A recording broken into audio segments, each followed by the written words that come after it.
Eu sou a Mafê Verdiani, eu sou agroecóloga de formação, também especialista em design para sustentabilidade e regeneração.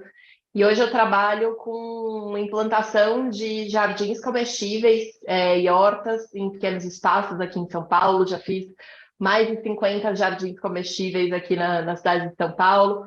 Hoje eu dou cursos também, inclusive de paisagismo regenerativo, ensinando profissionais da área de paisagismo, arquitetura, engenharia, jardinagem a realmente desenharem e implantarem jardins que funcionam como sistemas regenerativos, biodiversos, em equilíbrio, e não como sistemas que degradam mais o nosso planeta, né?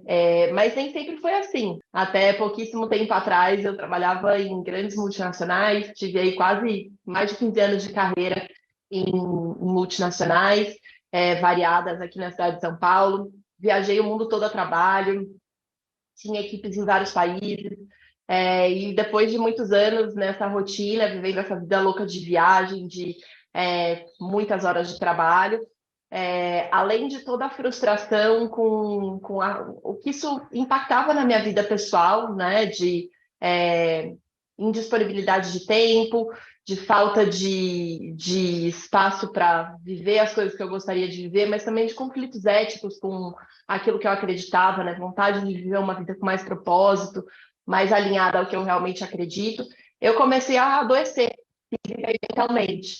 Em 2017, eu tive o diagnóstico de uma doença autoimune no intestino, doença de Crohn, que o gatilho dessa doença é exatamente o estresse, né? E aí, em todo aquele contexto ali que eu estava inserida, eu percebi que eu precisava de uma mudança, né? Eu precisava trabalhar de uma forma diferente, agir de uma forma diferente, mudar não só a minha forma de trabalhar, mas a minha forma de viver realmente.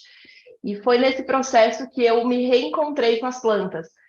Eu sempre tive plantas em casa, sempre gostei de cultivar as minhas plantas ornamentais, meus temperinhos, mas nesse processo eu comecei a estudar mais sobre as plantas, a fazer alguns cursos. Entrei num curso de herbalismo, foi o meu primeiro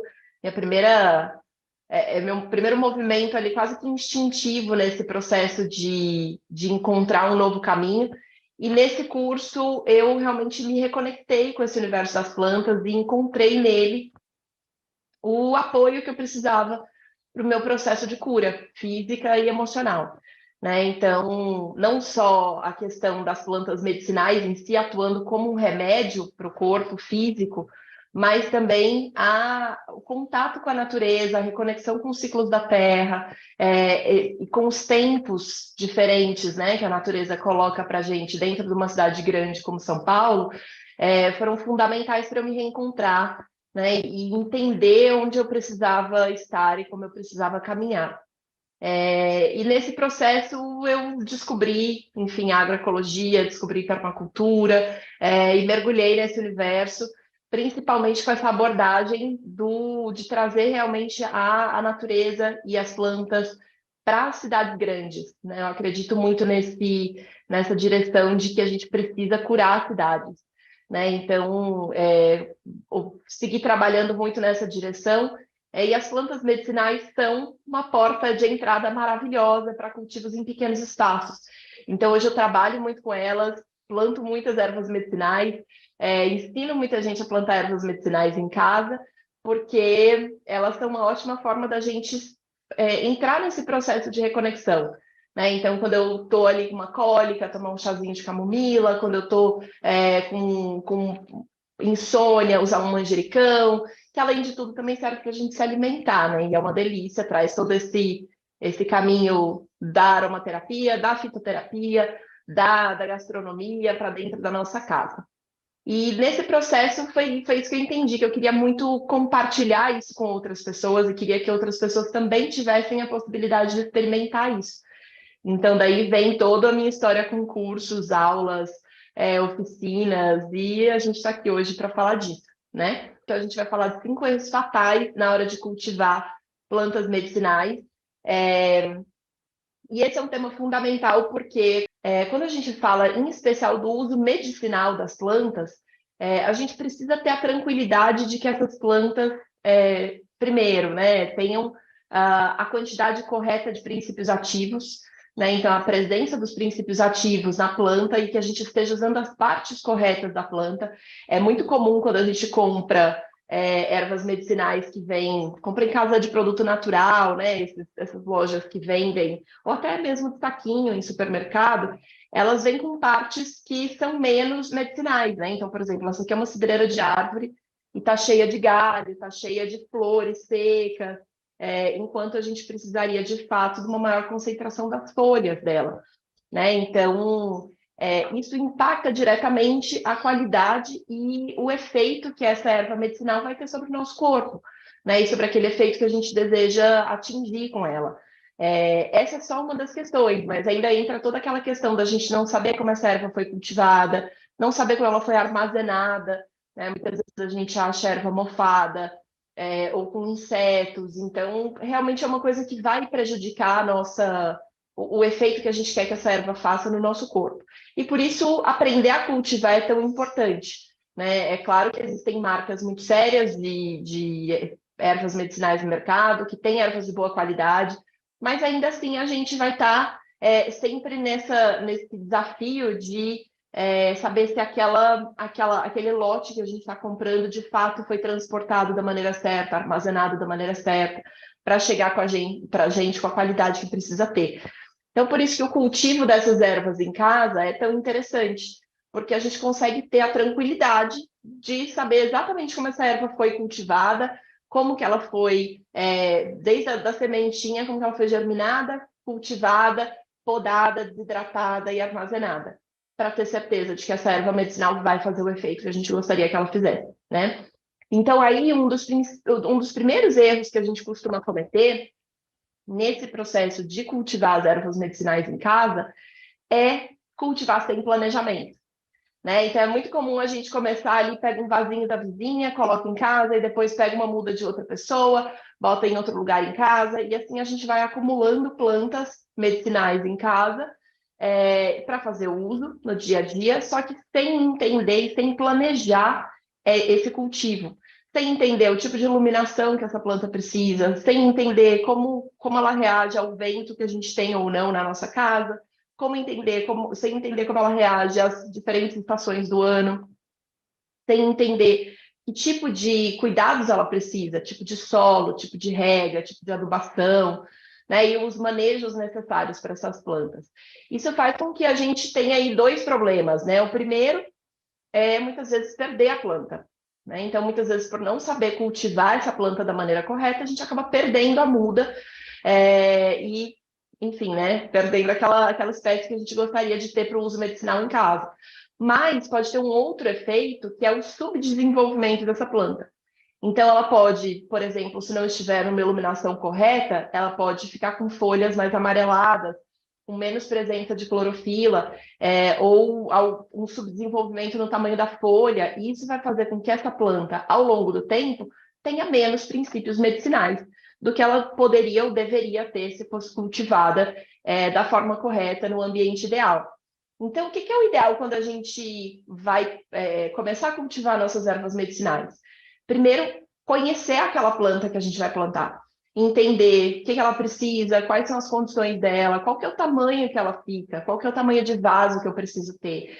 De nada adianta eu plantar uma erva medicinal em um vaso muito pequeno, por exemplo, porque as raízes vão ficar subdesenvolvidas, elas vão começar a ficar enoveladas no vaso. E isso também vai impedir que a planta absorva a quantidade de nutrientes que ela precisa para se desenvolver bem. Isso impacta diretamente na produção de princípios ativos dessa planta. Então, é fundamental, antes da gente plantar, conhecer a planta que a gente quer cultivar. E também entender quais são as características que ela vai precisar. Se a gente puder, então, planejar o nosso espaço como um todo para o cultivo de diversas ervas medicinais, ainda melhor, porque a gente consegue planejar as interações, a gente consegue planejar o uso do espaço, a gente consegue planejar as manutenções e garantir que, com isso, o nosso jardim medicinal tenha o melhor desenvolvimento possível, né?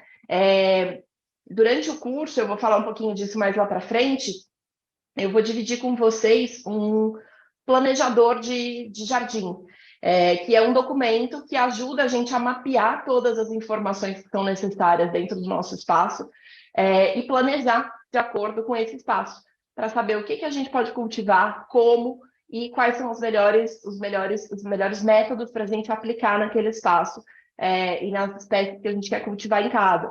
Porque isso é fundamental, fazer mapeamento da luminosidade, dos ventos, da temperatura, né? Por exemplo, se eu vou cultivar ervas medicinais em apartamento, é super possível a gente cultivar em varanda de apartamento. Eu, até 2 anos atrás, morava em apartamento, tinha uma varanda que é mais ou menos isso aqui que vocês estão vendo, e tinha muito mais planta do que isso, muitas medicinais, inclusive. Então, é super possível a gente cultivar ervas medicinais em varanda de apartamento, mas eu preciso entender, por exemplo, o efeito da altura do andar onde eu estou. Se eu estiver, por exemplo, cultivando plantas medicinais num primeiro andar, eu vou ter uma quantidade de sol específica, uma quantidade de vento específica, uma umidade específica. Se eu estiver lá no 20º andar, eu vou ter outras características. Se eu estiver na cobertura desse apartamento, outras características. Eu vou ter que me preocupar com uma quantidade muito maior de vento, por exemplo, ao mesmo tempo que eu tenho muito mais sol. Então, tudo isso são fatores que a gente vai aprender a analisar e precisa entender como eles funcionam antes de começar a cultivar as nossas plantas em casa, para ter sucesso e garantir que elas se desenvolvam com o seu pleno potencial, tá? Então, esse é o primeiro erro, é o mais básico, assim, mas é o que normalmente gera a maioria dos problemas que a gente tem com os jardins medicinais em casa. O segundo erro fatal aí, mais comum que eu vejo, né, ao longo dessa minha carreira aí, eu trabalhando com plantas, é a gente plantar uma planta em cada vaso.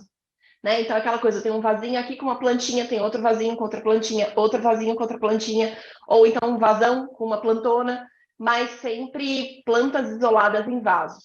Acontece que na natureza não funciona assim, né? Se a gente olhar para uma floresta, as plantas estão todas convivendo juntas, as raízes se comunicam, as raízes se entrelaçam, elas se comunicam por redes de fungos no solo.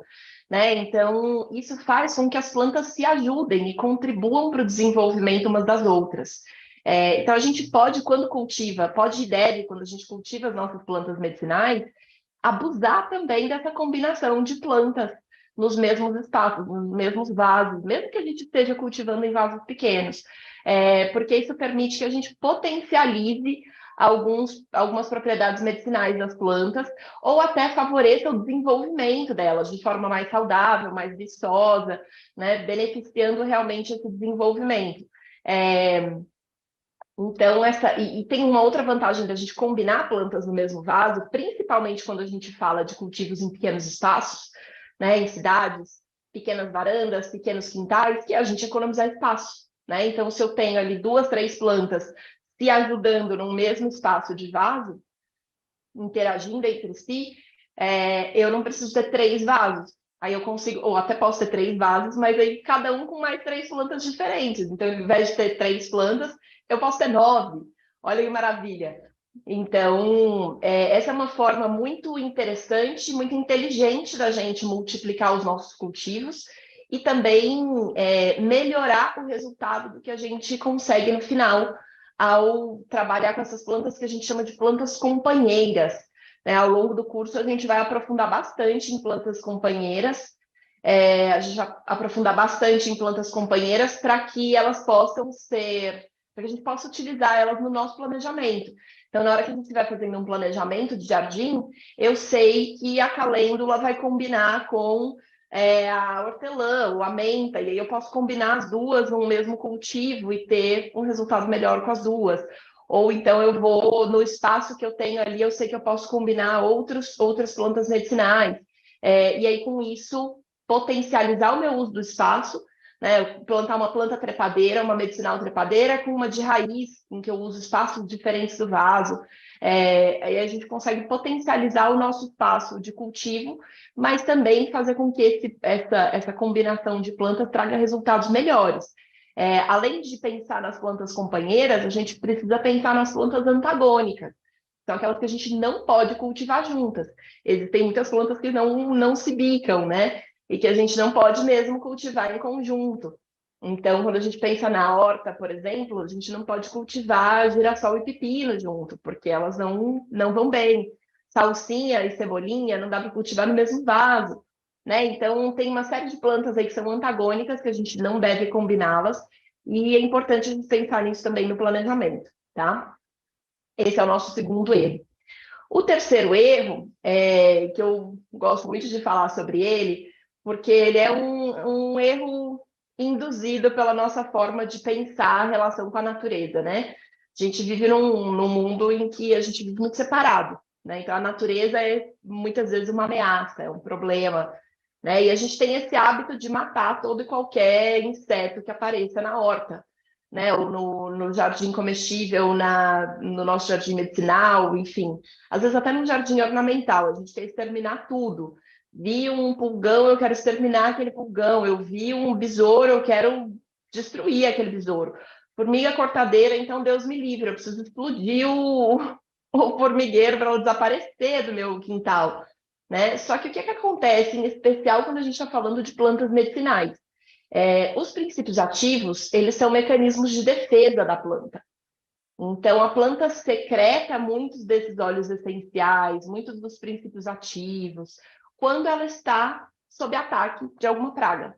Então, quando eu tenho, por exemplo, uma hortelã aqui, né, uma menta, que está com algumas folhinhas danificadas aqui por um besourinho, não sei se vai dar para ver na câmera, né, que estão comidinhas aqui, ó, raladinhas, essa aqui dá para ver bem, tá vendo?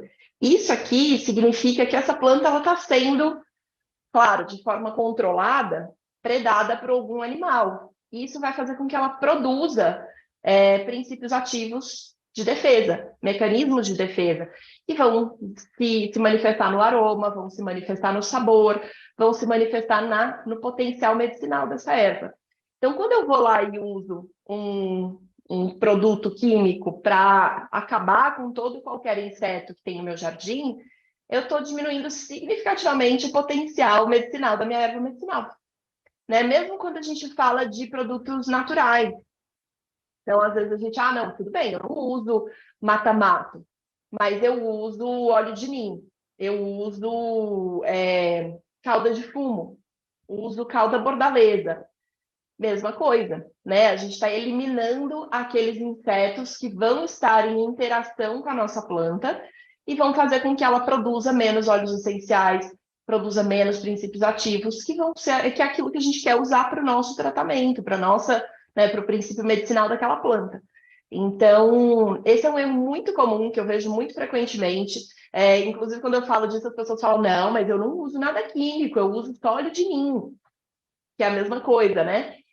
Não é a mesma coisa no sentido de toxicidade para a gente ou para os pets em casa, mas é no sentido de toxicidade para os insetos, né? Que vão ser os principais predadores dessas plantas e provocar essa produção, essa reação da planta para produzir princípios medicinais. Então, a gente precisa ter atenção nisso, porque o ideal, quando a gente fala de um cultivo de ervas medicinais, é que esse jardim seja o mínimo possível contaminado por qualquer tipo de produto externo que seja. O que a gente precisa, quando fala de um jardim medicinal, é buscar um equilíbrio entre esse ecossistema que a gente cria ali. Então, desde da forma como a gente prepara o solo, com um solo vivo, né, cheio de micro-organismos eficientes, pequenos insetos, que vão colaborar com a gente nesse cultivo das plantas. As plantas que a gente escolhe, como a gente posiciona e combina essas plantas, né, a forma como a gente maneja no dia a dia esse jardim, e mesmo entende que algumas plantas nesse processo vão se sacrificar para permitir que outras se desenvolvam, né? Então, quando eu uso algumas flores, por exemplo, no jardim, ou algumas plantas, quando eu planto uma capuchinha junto com outras ervas medicinais para que ela atraia as lagartas, por exemplo, né? E preserve o restante do meu jardim medicinal. Ou quando eu planto tagetes para atrair os nematóides para ela e garantir que ela vai me sinalizar que tem nematóide no solo, né? E ela vai se sacrificar pelas outras plantas. Então, a gente precisa buscar esse equilíbrio no jardim de forma natural, principalmente quando a gente quer esse efeito medicinal do jardim. E isso significa que a gente vai ter que aprender a conviver com alguns insetos, né? Eles fazem parte desse planeta que a gente habita, são seres que merecem tanto espaço quanto a gente, e o jardim medicinal ele precisa dessa complexidade de vida para ele ser mais medicinal, né? Quanto mais vida a gente tem, mais esse jardim medicinal vai ser produtivo e vai ser mais medicinal. Mais princípios ativos as plantas vão conter nesse jardim medicinal, tá? Bom, o quarto erro que eu quero comentar aqui é da gente não se atentar aos dias e horários corretos para plantar, manejar e colher as nossas plantas. Né? Então, desde coisas muito básicas, como, por exemplo, o fato de que ervas medicinais, o ideal é que a gente colha no começo da manhã. Né? Durante o dia, nos momentos mais quentes do dia, a planta está transpirando muito, então ela está perdendo muita água. Quando eu colho uma erva medicinal nesse horário do dia, ela vai ter muito menos princípios ativos concentrados nas suas folhas, porque as folhas vão estar hidratadas. Né? Então, isso por si só essa diferença do horário da colheita já impacta significativamente a quantidade de princípios medicinais que a gente vai ter concentrado principalmente nas folhas e galhos das plantas. Mas eu ainda posso, por exemplo, ir além e usar as fases da lua para cultivar e colher, né, as plantas. Então, eu posso, por exemplo, me atentar ao fato de que em luas decrescentes, né, então lua minguante e lua nova, eu vou trabalhar com aqueles processos de raiz, porque os açúcares das plantas tendem a descer para a parte subterrânea da planta. Então, aí eu vou trabalhar com semeadura, com transplante, com colheitas de raízes, né? E coisas que estão embaixo da terra. Enquanto quando a gente está em luas crescentes, em luas ascendentes, como lua crescente, lua cheia, a gente vai dar preferência para os trabalhos com as partes aéreas das plantas, porque aí as seivas estão concentradas na parte superior. Mas, por exemplo, se eu quero fazer uma poda de uma planta frutífera, por exemplo, né, medicinal, como, por exemplo, o caso da amora, que está aqui, né, tem uma amoreira aqui atrás, gigante. Eu não vou fazer a poda da amora na lua cheia, porque ela está com todos os açúcares concentrados ali na parte superior dela. Se eu for podar só uma poda de desenvolvimento dessa planta, né, uma poda de limpeza, é preferível que eu faça isso quando os açúcares estão nas raízes, porque essa planta vai sofrer menos. Agora, se eu quero podar para colher as folhas, para fazer um chá, por exemplo, essa é a hora, lua cheia, vou pegar as folhas cheias de princípios ativos, cheias de açúcares. Então, é importante a gente entender essas diferenças, né, e esse impacto da lua, por exemplo, na forma como a gente maneja o nosso jardim medicinal.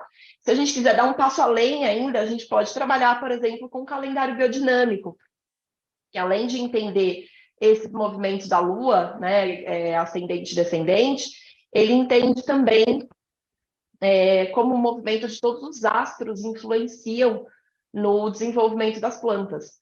O calendário biodinâmico é um trabalho maravilhoso, muito usado na agricultura biodinâmica, né? Ele nasceu nesse contexto da agricultura biodinâmica, com uma pesquisa incrível de uma mulher chamada Maria Thun, uma pesquisadora, que começou a perceber resultados diferentes plantando o mesmo tipo de cultivo, da mesma maneira, na mesma época do ano, mas às vezes com dias de diferença do plantio desses dois plantios, as plantas se desenvolviam de forma muito diferente. E aí ela começou a plantar rabanetes todos os dias, muitos rabanetes em diferentes horas do dia, todos os dias, por muitos anos, né? Ali uma equipe de pesquisa, obviamente, para poder mapear esse impacto dos diferentes movimentos dos astros no desenvolvimento das plantas, partes aéreas, partes subterrâneas, flores e sementes. Então, o calendário biodinâmico fornece para a gente um nível de detalhe e de precisão no manejo, no plantio das plantas, de forma geral, que é fantástico para a gente usar, principalmente quando a gente fala de plantas medicinais. Porque aí nas plantas medicinais eu quero o máximo potencial de desenvolvimento daquela planta. Então, se de repente eu semear a minha plantinha medicinal lá, sei lá, meu manjericão, por exemplo, a minha arruda, eu semear uma arruda num dia de folha, ela vai ser muito mais aromática, ela vai se desenvolver muito mais forte, ela vai ter muito mais princípios medicinais nas folhas, né? Então, isso faz diferença, em especial quando a gente está falando de aproveitar os princípios medicinais de uma planta, tá?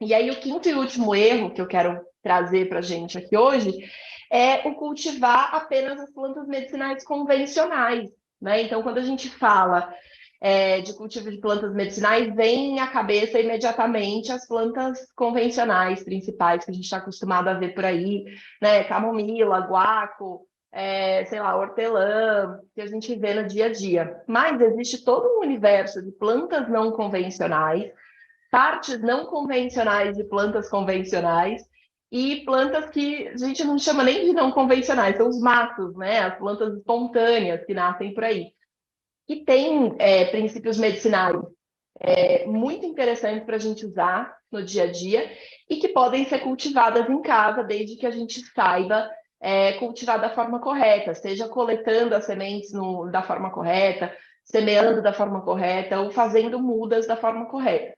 Né? Então, por exemplo, quando a gente fala de plantas menos convencionais, né? Eu tenho aqui do meu lado tem um galangal, que é uma planta da família dos gengibres. Né? Então, a gente está muito acostumado a usar o gengibre e a cúrcuma como plantas medicinais, como raízes medicinais, né? Mas o galangal é uma planta da mesma família, que tem também princípios medicinais super interessantes que a gente pode usar no dia a dia e que pouca gente conhece para cultivar. Quando eu falo de partes não convencionais, por exemplo, eu também posso usar as folhas, tanto do gengibre, quanto da cúrcuma, quanto do galangal. Posso usar as folhas da amora, né, que é uma frutífera super convencional que a gente tem em quase qualquer lugar no Brasil. Numa esquina tem uma amoreira crescendo, e as folhas da amora são super medicinais, fazem bem desde a memória até os processos de menopausa, por exemplo. Né? O chá da folha da amora é excelente para lidar com os efeitos da menopausa. Então, conhecer e ampliar o nosso olhar para essas plantas que vão além das plantas convencionais, além daquele óbvio que a gente costuma encontrar no mercado, é uma forma muito boa também da gente enriquecer o nosso jardim medicinal.